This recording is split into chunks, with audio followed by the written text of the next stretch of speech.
Hello and welcome to the calendar. I'm Michelle Horst here with Chris Copley of the Lifestyle Department of the Herald-Mail. We are going to talk to you today about some wonderful events coming up. New year, new events. Kind of, if you're getting that winter blues and easy to do this week.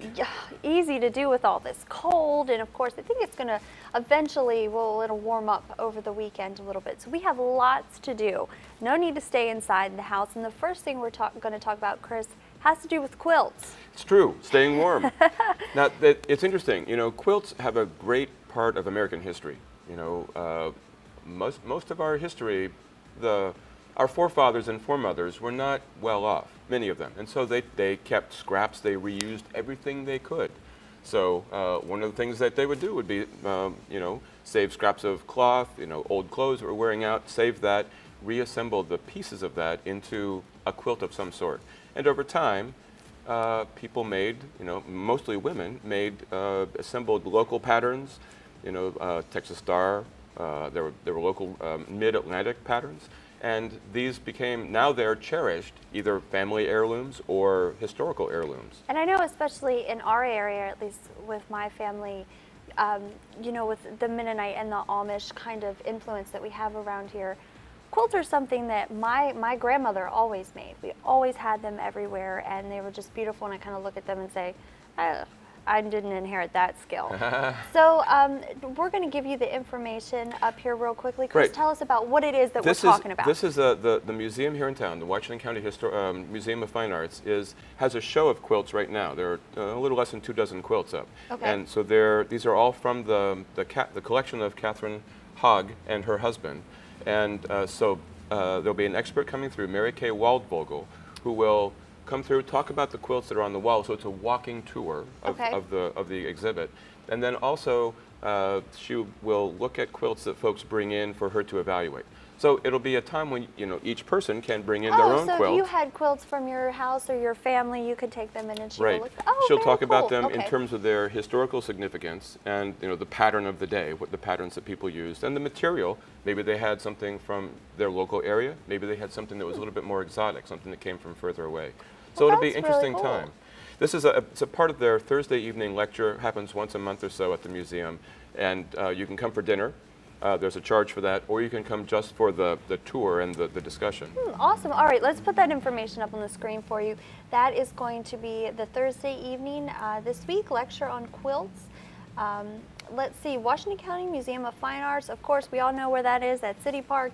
$5 for the lecture, only, free for members. But if you want to do dinner before the tour, it's $25 and then $20 for members. All right, so Chris, baby, it's cold outside. Timely. Yeah, we had quite a cold patch this week, and Absolutely. Wouldn't surprise me if we had more of that coming up this winter. But this is an exhibit of, again, historical outerwear, winterwear from the 1700s up through the early 20th century. So, fur and wraps and earmuffs and muffs for your hands and all kinds of things. Everything we need this week, Right, specifically. so you can see how people kept themselves warm in the past. And that's at the Allison Antrim Museum in Greencastle. In fact, we can get that information up on the screen. All right, let's check it out. The exhibit is called Baby, It's Cold Outside. It's Friday the 10th through Friday the last day of this month, the last day of January, at the Allison Antrim Museum in Greencastle. Free admission, although of course they accept donations, and there's a phone number there on the screen. All right, perfect. So let's go down now. We're going to do side-by-side photography shows. The Council of the Arts in Chambersburg, very active, as a lot of galleries in the area are, very active in bringing local artists in and showing their work. There's a couple of local folks, Richard Ampt and Greg Morgan, both commercial photographers from the area, but also do their own work, take, like any artist, images capture them, and they want to, want to capture them and express their artistic vision. So this will be a chance to see two photographers' work in a variety of subjects, landscapes, portraits. And you said they're from the area? They are. Okay. And then there'll be a reception later in the month during Ice Fest in Chambersburg. The last day. Yes, we've been hearing lots about Ice Fest. Yeah, that's coming up. Everywhere. Right. So that'll be at the Council of the Arts in Chambersburg. All right, let's throw that information up on the screen. That is going to be, starts this Friday, and of course runs to the end of the month. There's a phone number up if you would like more information. We're going to go down to from quilts to photography to a little bit of poetry now. Yeah. So and this is something people can do. You know, a lot of people find they express themselves poetically. We get books of poetry submitted to us Okay. by local poets. This is a chance to either bring out your own poems or to share the poems of your favorite poet. And this, the Berkeley Artworks hosts this every so often. I believe it's monthly. Second Friday they have a poetry reading there at the Ice House.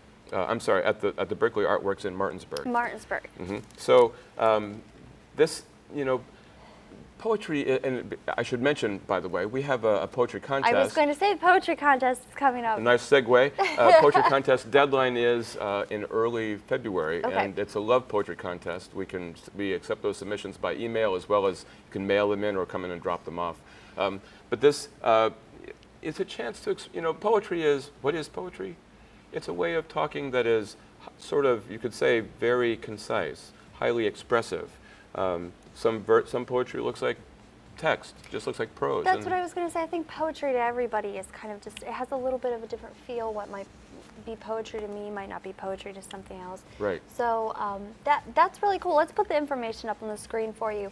The Berkeley Artworks in downtown Martinsburg. Of course, our favorite price, free donations are always accepted, and more information is up there on your screen. So really quickly, here before we go to break, let's start talking about the Titanic and the Molly Maguires. This is a Discovery Station here in Hagerstown. Children's Museum has a regular Saturday program. This Saturday, they've got two.